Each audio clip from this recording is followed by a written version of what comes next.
Hey everybody, this is John Zakari, and today I'm coming at you with the full review of Monster Hunter 3 Ultimate, exclusively for the Wii U. I have to start by saying I apologize that this review is coming so late, but shortly after I put up my impressions video of the game a little while back, my Wii U actually broke down. I don't know if it was from playing too much Monster Hunter or maybe not enough, but I had to send it in and I just recently got it back from Nintendo. But hey, this thing's been delayed long enough already, so let's jump right into it. So when you boot up the game, you're going to start with your character customization. Everything here is pretty standard. You get to pick if you want your character to be male or female. You have a couple of preset faces you can choose from. You can change your character's skin color. You can choose different styles for your hair and facial hair, as well as the color. You also get to pick out and color a clothing set. What's so great about having all these options is once you get a couple hours into the game, you'll probably never see them again, as your character will be covered from head to toe with armor. So if you want to take your time in the character customization, go nuts, but if you want to rush through it, you probably won't even notice a difference. Once you're done with the character customization, a cinematic plays which gives you a look around Moga Village, which acts as your hub world. During the cinematic, you get to see the characters in the game interact with each other. It actually makes a lot of sense to show the player this, because you're going to be interacting with these characters in similar ways throughout the game. Once the cinematic is over, you're finally in control, and you can go around and meet all the NPCs you're going to be dealing with throughout the game, such as the armorsmith, the merchant, and the quest giver. This game has a lot going on in it, and while there's a lot of hunting and gathering techniques that the player must master, you're introduced to these various techniques one at a time and at a steady pace, so you never feel too overwhelmed with new information. One of the mechanics in the game that I highly recommend newcomers not overlook is this whole idea of generating and spending resource points. You can go to the stockpile in the middle of the town and trade items in your inventory for points. You spend these points around the town to have the NPCs go on quests to gather resources for you, with tasks ranging from fishing to farming. What's so important about this system is that it's a great way to generate resources that you need an abundance of, such as herbs for healing items. It can really cut down on the time you spend going out and gathering these resources, which means you can spend more time on the fun parts of the game like the hunting. Once you get a good lay of the land, you'll start running some quests. Now early on, you're probably not going to find the combat to be that difficult. It's like the developers want you to feel like a tough guy just for a little bit during the beginning, before they hit you with the harsh reality of how dangerous the real monsters are. So make sure you enjoy it while it lasts. Not so freaking clever now, are ya? After you've done a couple of quests that just deal with the smaller monsters, you'll get something that requires you to take down something bigger. When taking on the real monsters of this game, quests typically come in two types. There's the ones that require you to kill the monster, which is pretty straightforward, but then there's the ones that require you to catch the monster. The ones where you have to catch the monster are a little bit more complicated, because first you must fight the monster to weaken it, but then use something like a shock trap to stun it, and then finally hit it with a tranquilizer dart to put it down.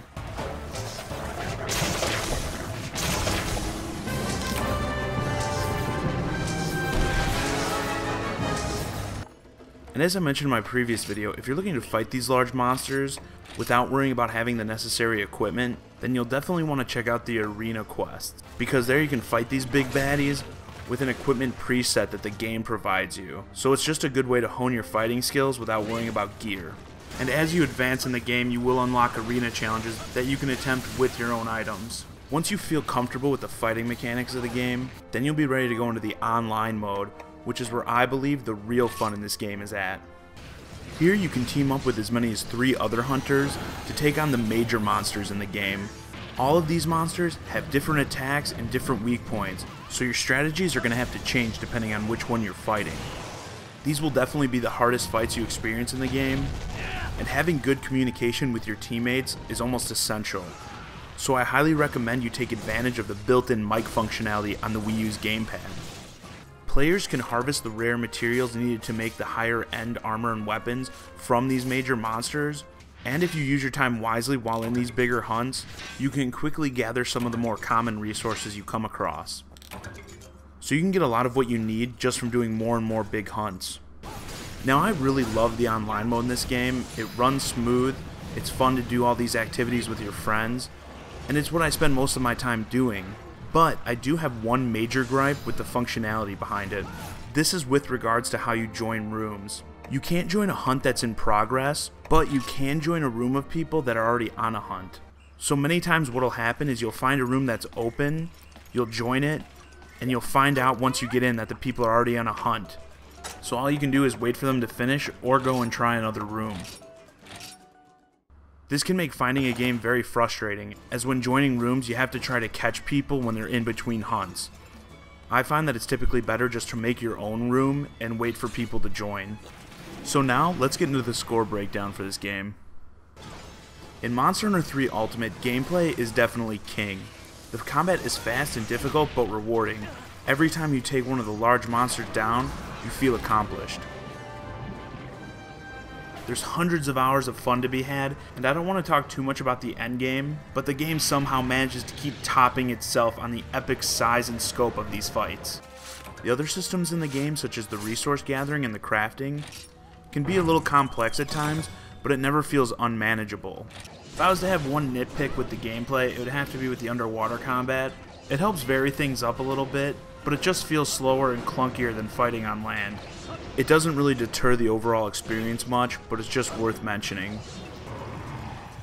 Gameplay gets a 9 out of 10. Monster Hunter 3's story is pretty shallow, as it mostly serves just to introduce you to the core mechanics of the game and the NPCs, but in my opinion, it works. I mean, you got this modest fishing and farming town that's faced with all these giant monsters, and they need a monster hunter to protect them. What else do you need to know? I'm sure many people may be turned off by the fact that there's no voice acting in the game, and all of the story is told within text boxes, but I partly feel like that's the intention.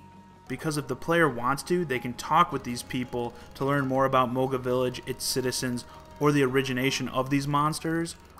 But if you want to bypass this stuff, you easily can, and you won't feel like you missed something important.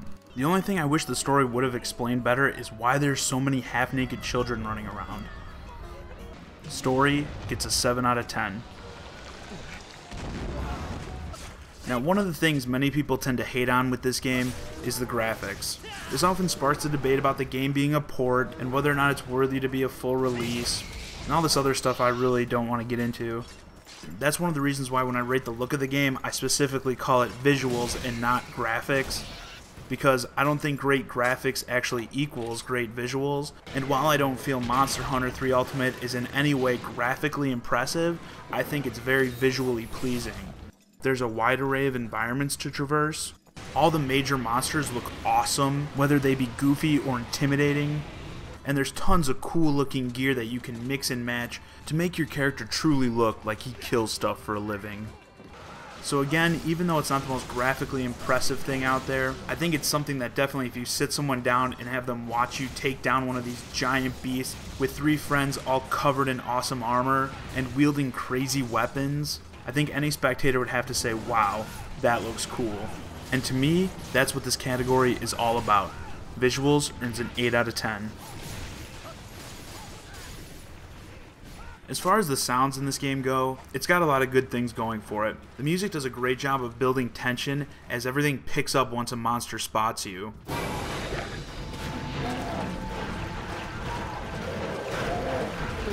The sounds the monsters make themselves are downright primal and can even leave your character stunned in fear.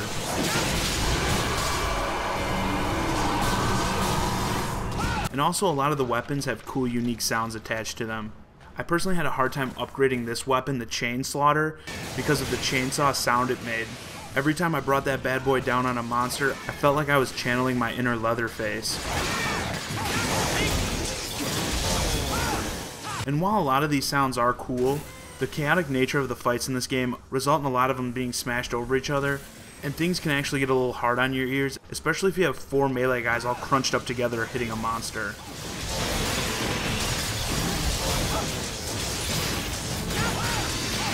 Audio gets a 7 out of 10.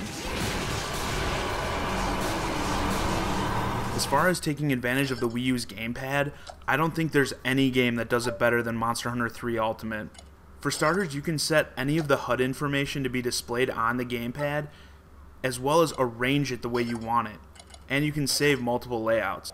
So for instance, when I'm doing simple tasks like gathering resources, I like to keep most of the information on the gamepad so my TV display is clean and free from clutter.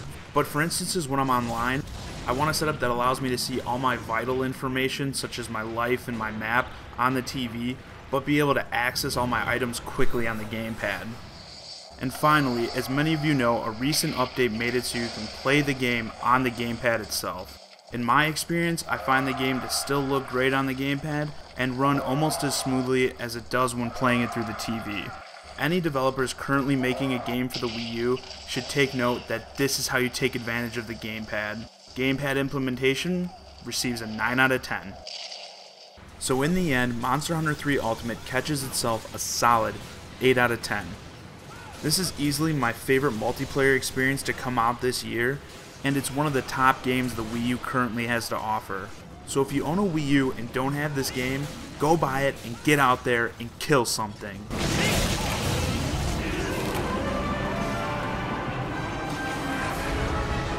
Well, that pretty much wraps it up for this video.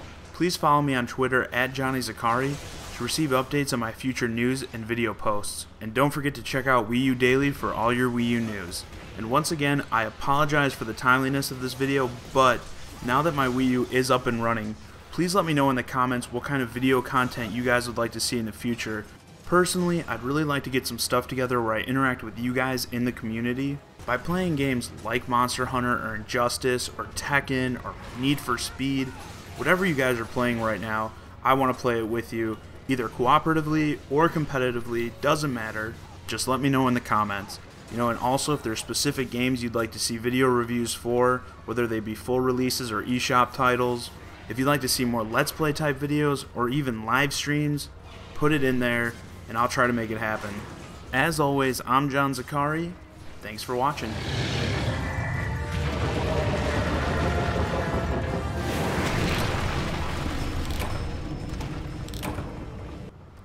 Alright guys, that one might have been my fault.